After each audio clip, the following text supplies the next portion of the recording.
আজকের ভিডিওতে দেখাবো আমরা মেসেঞ্জারে যে একটা নতুন সমস্যা হলো কোনো কেউ যদি আপনাকে কোনো মেসেঞ্জারের মধ্যে কোনো লিঙ্ক পাঠালে কিন্তু মেসেঞ্জারে যে ডিফল্ট ব্রাউজার আছে ওইখানে চলে যায়, আপনি কোনো আদার ব্রাউজারের মধ্যে যেতে পারেন না। তো কিভাবে আজকে এটা ঠিক করবেন, তো আজকের ভিডিওটা শুরু করে তার আগে বলবো যারা আমার চ্যানেলটি সাবস্ক্রাইব করে না তাহলে ওই করে সাবস্ক্রাইব করে রাখুন। তো চলুন শুরু করা যাক। তো প্রথমে আমরা চলে যাবো মেসেঞ্জারে যাওয়ার পর আমরা এখান থেকে যে কোনো একটা আইডি সিলেক্ট করে নিব। আমি এখান থেকে আগে থেকে একটা আইডির মধ্যে কি রাখছি দিয়ে রাখছি, একটা লিঙ্ক দিয়ে রাখছি, ওই লিঙ্কটা আমি কি করব সিলেক্ট করে নিব। তো এখানে ক্লিক করব। ক্লিক করার পর এখানে দেখেন আমার একটা লিঙ্ক দেওয়া আছে, প্লে স্টোরে একটা লিঙ্ক দেওয়া আছে। যদি আমরা এখানে ক্লিক করে এটা আমাদেরকে প্লে স্টোরে নিয়ে গিয়ে এখান থেকে কি মেসেঞ্জারে যে একটা ডিফল্ট ব্রাউজার আছে ওখানে নিয়ে যাবো। তো আমরা এখানে ক্লিক করে দেখি।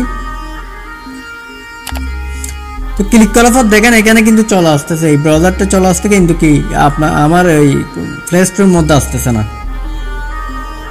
তো দেখেন এখানে ডিফল্ট ব্রাউজারের মধ্যে চলে আসছে, এখান থেকে চাইলে আপনি ইনস্টল করতে পারবেন না, কারণ এখানে আইডি লগ ইন করতে বলবো, অনেক সমস্যা। তো আমরা ব্যাক চলে যাবো। দেখেন এখানে বলতেছে যে কি করা, সাইন ইন করার জন্য। তো এখানে অনেক ঝামেলা, এখান থেকে করা সম্ভব না। তো আমরা ব্যাক চলে যাবো, আবারও ব্যাক চলে যাবো।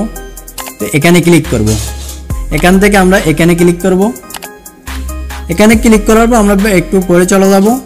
তো এখান থেকে ফটো অ্যান্ড মিডিয়া, তো ফটো অ্যান্ড মিডিয়াতে ক্লিক করার পর এখানে দেখেন ওপেন লিঙ্ক এক্সট্রা ব্রাউজার, এটা সবার কিন্তু অফ। এটা যারা ভিডিওটা দেখতেছেন তারা সবাই এখানে কি করবেন, এখানে লিঙ্কটা অন করে দিবেন, এখান থেকে অন করে দিবেন। তো ব্যাক চলে যাবেন, আবার ব্যাক চলে যাবেন। তো আমি আবারও লিঙ্কটার মধ্যে ঢুকবো। তো আইডি ঢুকলাম, এখানে দেখেন লিঙ্কটা আছে। এখন যদি ক্লিক করে সোজা কিন্তু আমাকে ফ্ল্যাশ টু নিয়ে যাচ্ছে, দেখেন সোজা একদম ফ্ল্যাশ টু নিয়ে আসছে, আগে কিন্তু এরকম নিয়ে আসে না। তো এটা সবাই করে রাখবেন। আজকের ভিডিও এই পর্যন্ত। ভিডিও ভালো লাগলে অবশ্যই চ্যানেলটি সাবস্ক্রাইব করবেন। ধন্যবাদ।